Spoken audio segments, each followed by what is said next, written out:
Pilipinas, magandang araw po sa inyo. Armed and dangerous. Armado po at mapanganib si Bato de la Rosa. And mukhang manlalaban ha. Sa asta ni Bato de la Rosa, may mga dalang kargada oh. Tapos may protective vest eh.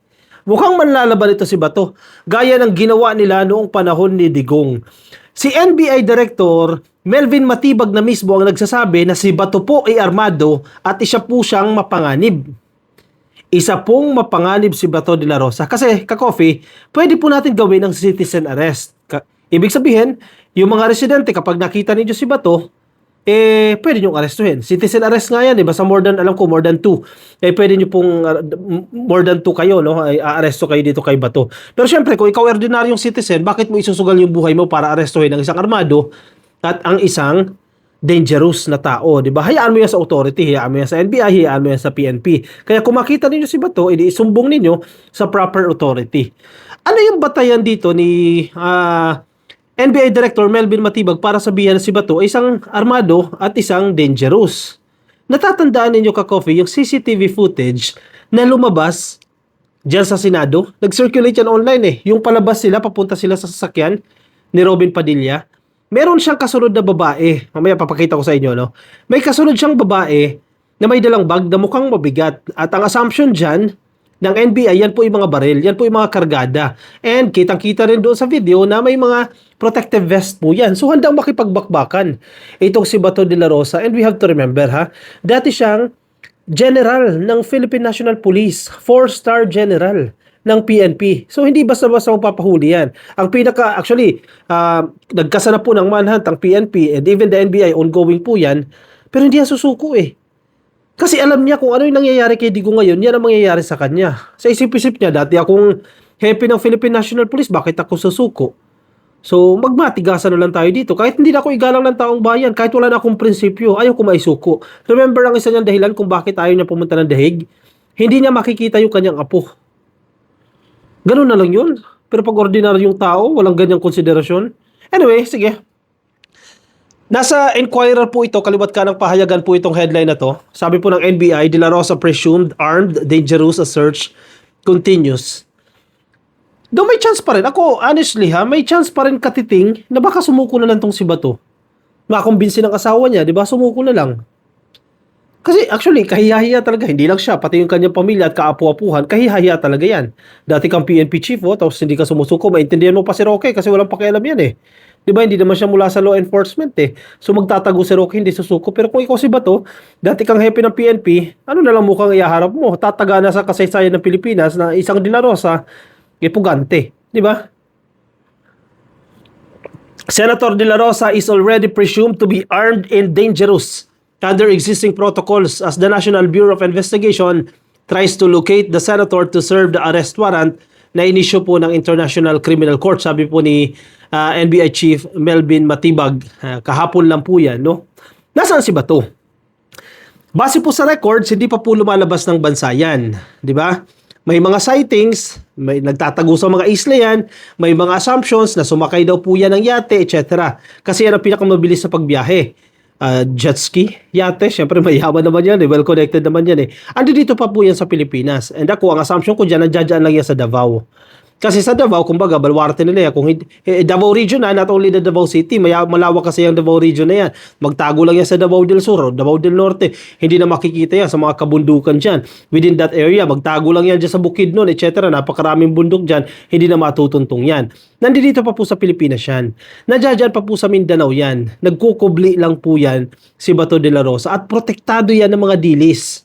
May nagpuprotekta dyan ng malaking tao. Actually, malaking tao na si Bato, no? Pero well-connected pa rin po yan. Mayayaman, nagkakanlong sa kanya.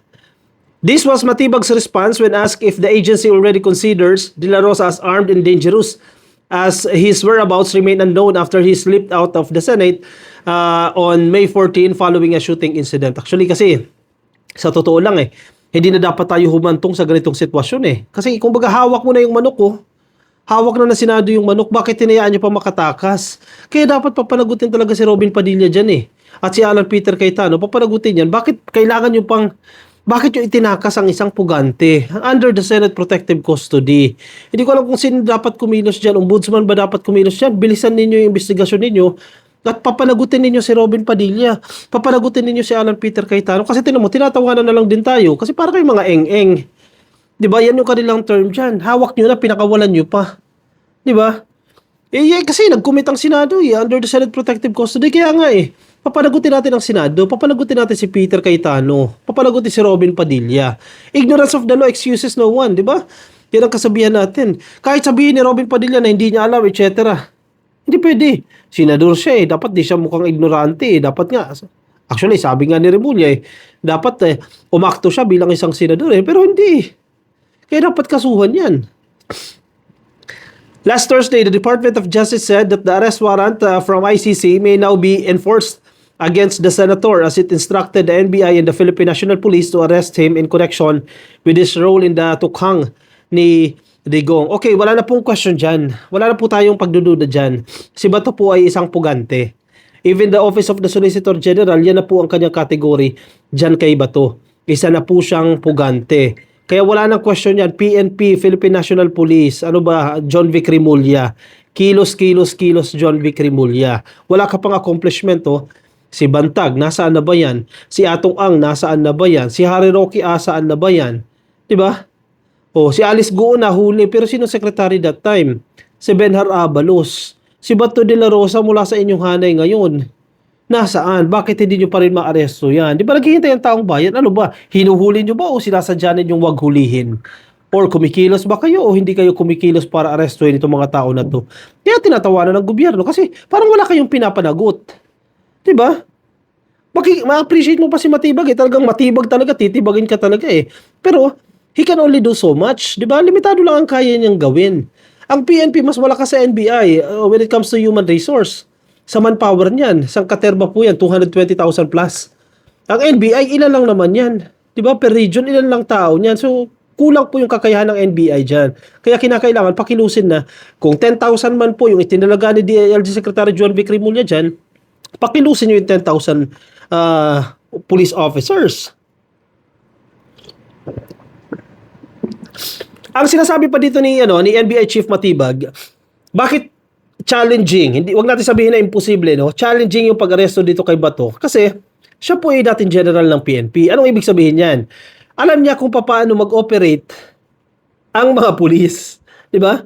And law enforcement as a whole, kasama mo na dyan yung mga NBI, of course CIDG, kasama na dyan. Alam niya kung paano kumilos yung mga yan. So kung ikaw, knowledgeable ka sa kanilang mga tactics, sa mga strategies nila kung paano arestoin ng pugante, mahihirapan talaga. Isa po yan sa pinupunto dito ni Melvin Matibag. Kaya nga, ang laking panghihinayang natin Bakit kasi pinakawalan pa? Kaya maiinis ka talaga. Ako inis ako dyan kay Robin Padilla at kay Cayetano. Bakit pinakawalan nyo pa Ang jajaan na yan Matibag also pointed out that as De La Rosa once served as the chief of the PNP, he knows how law enforcers behave and how he will be tracked. Sa madaling sabi po, total, dati nanggaling siya dyan sa pwesto na yan, alam niya kung paano kumilos, kung paano umasta, kung paano mag-behave, kung paano siya huhulihin, itong mga police officers na yan, at kung paano siya itatrack. Diba? At ang pinupunto din dito ni Melvin Matibag, sa kasalukuyang sitwasyon with the current circumstances, sa mga sitwasyon natin ngayon, mukhang hindi susuko si Bato or hindi magpapahuli si Bato. As of the moment, kasi kung gusto magpahuli niyan, nag-express na yan ng intent, marami siyang connection. O sige, tawagan niya si SP, si Cayetano, tawagan niya si Robin Padilla, pare, susuko na ako, etc. Pero wala tayong marinig. Usually kasi ganyan yan Ang mga pugante kapag susuko na yan, may kukontakin niya na tao, usually mataas po ang posisyon para mag-meet up tayo sa ganito at gusto ko na pong sumuko. Pero currently, ilang linggo na po ang lumilipas, wala pa pong paramdam si Bato. Kaya wala talagang chance na sumuko yan. Ang nagugustuhan lang natin dito sa NBI, talagang sabi nila, i-implement namin ang utos ng Department of Justice. Kumbaga, kung kailangan kalad ka rin yan para mahuli. Diba? Kailangan natin i-implement yan kasi utos yan. Actually, ito po ay parte ng ating commitment sa international community. Interpol, Ka-Coffee, ang ICC, nasa batas po natin yan na kailangan natin irespeto ang International Tribunal. Kapag may inaaresto po sila, na isa pong nagkasala, halimbawa dito po, miyembro tayo ng ICC nang ginawa po itong mga krimen na to, commitment po ng Pilipinas na mag-cooperate sa international court na to o international tribunal, in this case, itong ICC. Diba? Malinaw na malinaw po yan. And isa pa, hindi nag-issue ng TRO ang Korte Suprema. So, sana Ipanalangin natin na magtagumpay itong NBI. Ang PNP medyo doubtful tayo kay John Vic Remulla, no? Pero ang NBI sana magtagumpay po kayo at maaresto na si Bato. Kaya sa mga kababayan natin, kung mayroon po kayong hint, kung mayroon kayong mga lead sa kinaroroonan ni Bato, tumulong po kayo para maaresto po ito kasi tinatawanan talaga tayo internationally, no? Dahil kapag ikaw ay nagkasala, magtatago ka na lang, hindi ka na mapapalagot sa batas. Ang pangit ng imahe ng Pilipinas, di ba? Komento po ang inyong opinion, reaction dyan sa comment section para mabasa po ng iba natin mga ka-coffee. Mga nasa Facebook, please like and follow, YouTube subscribe, TikTok subscribe. Magkita-kita tayo sa akin susunod na video. Bye-bye.